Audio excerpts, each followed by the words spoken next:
بسم اللہ الرحمن الرحیم نحمده ونصلی علی رسولہ الکریم اما بعد فاعوذ باللہ من الشیطان الرجیم بسم اللہ الرحمن الرحیم واذکر فی الکتاب ابراہیم انہ کان صدیقا نبیا صدق اللہ العظیم۔ حاضرین اکرام، آج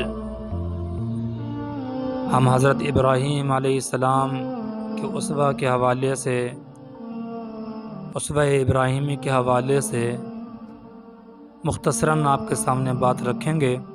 آپ حضرات کے علم میں ہے کہ انبیاء کرام کی مقدس اور پاکیزہ جماعت میں حضرت ابراہیم علیہ السلام اپنی گناہوں، خصوصیات اور امتیازات کی وجہ سے ایک نمایاں مقام رکھتے ہیں۔ حضرت ابراہیم کی پوری زندگی جہد و اجتہاد، قربانی، ایثار اور تسلیم و رضا سے عبارت ہے۔ حضرت ابراہیم علیہ السلام نے بت پرست اور وہ لوگ جو کفر اور شرک کے اندر گرفتار تھے ان کے درمیان اپنی زندگی کے سفر کا آغاز کیا اور یوں اپنی اسی قوم سے دعوت توحید شروع کی اور مختلف اسالیب اور مؤثر طریقوں سے کفر و شرک کی مذمت کی اور رب ذوالجلال کی ربوبیت اور وحدانیت کی تبلیغ کی، نیز بتوں کو توڑ کر ان کی لاچاری اور ان بتوں کی بے بسی کو آشکارا کیا، لوگوں کے سامنے ظاہر کیا۔ اس پر قوم نے آپ کے اسی مشن سے باز رکھنے کے لیے ہزار منصوبے بنائے، ہزار جتن کیے، مگر آپ ملاحظہ کیجیے گا کہ حضرت ابراہیم علیہ السلام نے ان کو کوئی اہمیت نہیں دی اور اپنے فرائض منصبی کو پورا کرنے میں ہمتاً ہر وقت مصروف رہے۔ بالآخر اس وقت جو حکومت تھی انہوں نے آپ کو عبرتناک سزا دینے کا فیصلہ کیا اور دعوت حق کی پاداش میں آپ کو ہولناک اور دہکتی ہوئی آگ کے اندر پھینک دیا، مگر حضرت ابراہیم علیہ السلام کی قوت ایمانی اور عزم فولادی کے سامنے دہکتی ہوئی آگ بھی شکست کھا گئی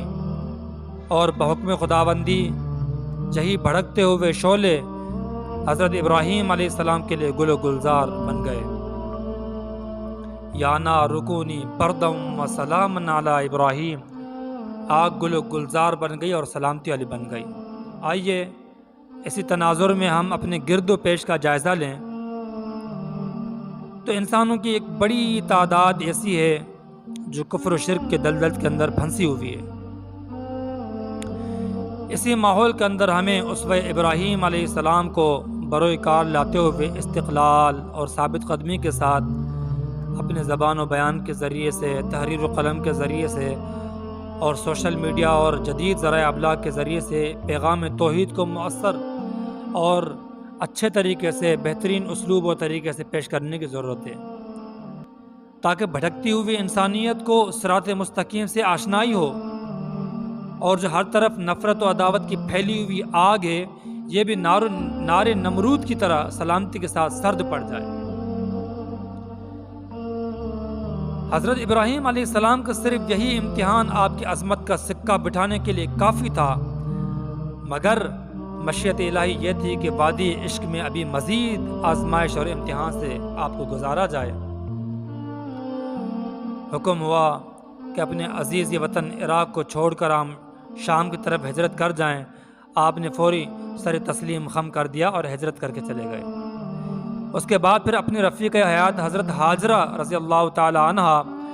اور اپنے نور نظر حضرت اسماعیل علیہ السلام کو، جب اس وقت وہ شیرخوار بچے تھے، ایک بے آب و گیاہ وادی میں بسانے کا حکم دیا۔ آپ نے دشوار گزار گھاٹی کو بھی بلا چوں چرا قطع کر لیا، سفر طے کیا اور اپنے رفیق حیات اور اپنے شیرخوار بچے کو ایک چٹیل میدان، بے آب و گیاہ میدان میں بسا دیا، جہاں نہ آبادی کا نام و نشان تھا اور نہ کھانے پینے کا کوئی نظم و انتظام تھا۔ اسباب کی دنیا میں ایک عورت اور شیرخوار بچے کو ایسی غیر آباد جگہ چھوڑنا گویا ان کو موت کے منہ میں ڈالنے کے مترادف تھا، مگر آپ کا ایمان تھا کہ جس پروردگار کا یہ حکم ہے وہ اپنی مخلوق سے بے پناہ محبت کرتا ہے، وہ انہیں ضائع نہیں کرنے دے گا۔ اللہ اکبر۔ چنانچہ آج جو شہر تمام شہروں کا سردار ہے، جس کی طرف مغناطیس کی مانند دل کھینچتے ہوئے چلے جاتے ہیں، یہ اسی صنف نازک حضرت ہاجرہ اور شیرخوار بچے حضرت اسماعیل علیہ السلام کے صدقے میں بسا ہوا ہے اور آباد ہوا ہے۔ آپ دیکھیے گا حضرت ابراہیم علیہ السلام کے آزمائشوں کا سلسلہ ختم نہیں ہوا، اب ایک اور سخت ترین آزمائش کا مرحلہ ہے۔ آپ اپنے لخت جگر نور نظر اسماعیل علیہ السلام، جس نے ابھی ہوش سنبھالا تھا اور ابھی جوانی کی دہلیز پر قدم رکھا ہے، تو آپ کو اس ہونہار اور اطاعت شار فرزند ارجمند کی قربانی کا حکم دیا جاتا ہے۔ آپ نے یہ بھی بلا کسی تردد کے، بلا کسی تذبذب کے کمال اطاعت کا مظاہرہ کرتے ہوئے آپ نے فوراً سر تسلیم خم کر دیا اور اپنے محبوب بیٹے کی گردن پر چھری چلا دی۔ یہ کوئی عام بات نہیں ہے، یہ ایک بڑا امتحان تھا جس میں آپ سرخرو ہوئے ہیں، اور خدائے عز و جل کو آپ کی یہ ادا، آپ کا یہ جذبہ اطاعت دنیا والوں کو دکھلانا تھا، اور یہ حقیقتاً بیٹے کی قربانی مقصود نہیں تھی، اس لیے وہ چھری ایک دمبے کی گردن پر چلی ہے۔ اور حضرت ابراہیم علیہ السلام سلامت رہے ہیں۔ یہ وہی امتحان عشق ہے جس کو ہر سال ساری دنیا کے مسلمان اپنے جانوروں کو راہ خدا میں قربان کر کے سنت ابراہیم کو زندہ کرتے ہیں۔ یہ جو اتنے بڑے امتحانات سے گزارا جا رہا ہے، اتنی بڑی آزمائشوں سے ابراہیم علیہ السلام کو گزارا جا رہا ہے، یہ کوئی معمولی بات نہیں ہے۔ ان تمام واقعات سے ہمیں یہ سبق ملتا ہے کہ حکم خداوندی سب سے اعلیٰ اور سب سے اہم ہے۔ اسی دنیا کی مرغوب اور محبوب اشیاء، حتیٰ کہ اپنی ذات، اپنا گھر، اپنے خاندان والے، اپنی اولاد، آل و اولاد، رشتے ناتے، یہ ساری چیزیں، دنیا کے سارے رشتے، یہ کوئی بھی حیثیت نہیں رکھتے حکم خداوندی کے سامنے، سب بے حقیقت ہیں۔ ان کے لیے احکام الہی کو نہیں بلکہ احکام الہی کے سامنے ان سب کو، تمام رشتوں کو، تمام نعتوں کو قربان کیا جا سکتا ہے۔ اور یہ جو اتنی آزمائشیں آئیں، ابراہیم علیہ السلام ان تمام آزمائشوں کے اندر سرخرو ہوئے، بے خطر کود پڑا آتش نمرود میں عشق، بے خطر کود پڑا آتش نمرود میں عشق، عقل محو تماشا ہے لب بام اب تلک۔ یہ عشق تھا، یہ عشق کی بات ہے۔ جب اللہ کی ذات کے ساتھ ایک بندے کو عشق ہو جاتا ہے، پھر دنیا کی تمام آزمائشیں، دنیا کے تمام ظلم، دنیا کے تمام جور و ستم، یہ پھر کوئی معنی نہیں رکھتی۔ ارے آپ بلال رضی اللہ تعالیٰ عنہ کی سیرت کو پڑھ کے دیکھیے، آپ خباب بن ارت رضی اللہ تعالیٰ عنہ کی سیرت کو دیکھیے، ہم بہت سارے صحابہ کرام، بہت سارے ایسے ولی کامل کو آپ دیکھیے، کیسے کیسے وہ جور و ستم، زمانے کے ظلم اور ستم کو برداشت تو کر دیتے ہیں، لیکن جب اللہ تعالیٰ کے عشق کے امتحان ان کے سامنے آ جاتے ہیں تو ان تمام امتحانات کے اندر وہ کامیابیاں ان کی قدم چوم لیتی ہے۔ آپ یہاں ابراہیم علیہ السلام کی زندگانی کو بھی ذرا ملاحظہ کیجئے، پوری زندگی امتحانات اور آزمائشوں سے بھری ہوئی ہے، اور ان تمام امتحانات کے اندر ابراہیم علیہ السلام سرخرو ہوئی ہے۔ ان تمام آزمائشوں کے بعد اللہ تعالیٰ نے حضرت ابراہیم علیہ السلام کو بے پناہ مقبولیت حاصل کی، بے پناہ محبوبیت سے نوازا، ایسی محبوبیت دی، ایسی مقبولیت دی کہ تمام دنیا میں جتنے بھی آسمانی ادیان جو ہیں، مذاہب ہیں، وہ آپ کا نام نہایت عقیدت سے لیتے ہیں، محبت سے لیتے ہیں۔ آپ خاتم الانبیاء جناب حضرت محمد مصطفیٰ احمد مجتبیٰ صلی اللہ علیہ وسلم تک ہزاروں انبیاء اور رسول کے باپ بنائے گئے۔ آپ کا تذکرہ، آپ کی یادوں اور ان کی اداؤں کو، آپ کے ہر ناز کو اللہ تعالیٰ نے تا قیامت دوام بخشا، آپ کی علامتوں کو تمام قیامت تک کے لیے زندہ رکھا۔ حج کا ایک ایک عمل، ایک ایک رکن حضرت ابراہیم علیہ السلام کی یاد دلاتا ہے۔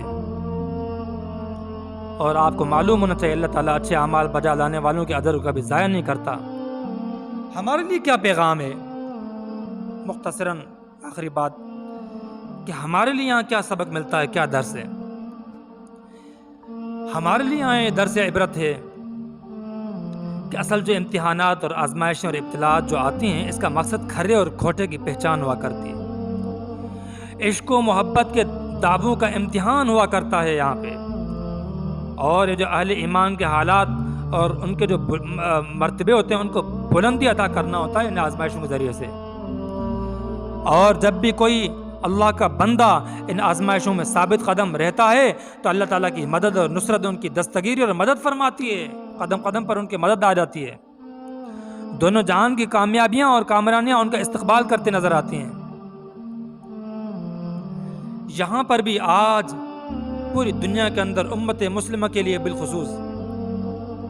مختلف امتحانات ہیں، آزمائشیں اور مصائب سے ہم دو چار اور گزر رہے ہیں۔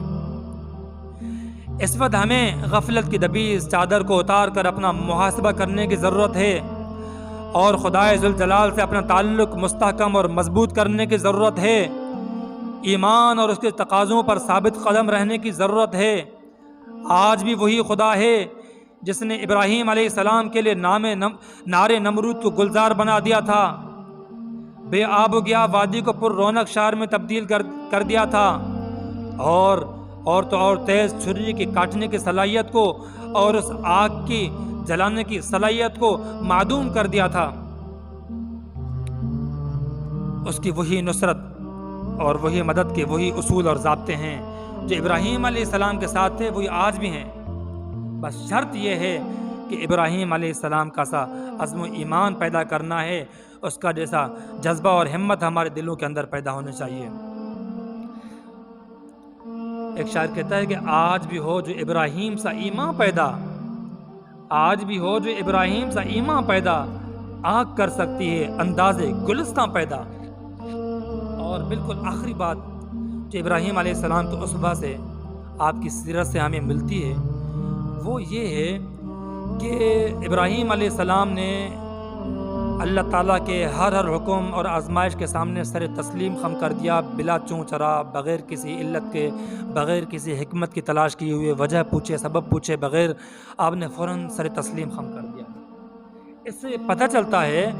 کہ اللہ تعالیٰ کے ہر حکم کے سامنے، پاک پیغمبر صلی اللہ علیہ وسلم کے ہر حکم کے سامنے ہمیں اتباع کرنا ہے، شریعت کا اتباع کرنا ہے، اسلام کا اتباع کرنا ہے۔ آج کل یہ مرض عام ہو چکا ہے کہ ہر حکم کی وجہ تلاش کی جاتی ہے، ریزن پوچھا جاتا ہے، علت تلاش کی جاتی ہے، سبب پوچھا جاتا ہے کہ آیا اگر ہم یہ کام کریں گے تو ہمیں فائدہ کیا ہوگا، ثواب کتنا ملے گا، آیا اس سے ہمیں کتنا ثواب ملے گا، ہمیں فائدہ ہوگا یا نہیں ہوگا۔ یہ علت پوچھ کر پھر اس کے بعد ہم عمل کر رہے ہوتے ہیں۔ یہ عشق نہیں ہے، یہ اللہ تعالیٰ کا بندہ ہونا نہیں ہے۔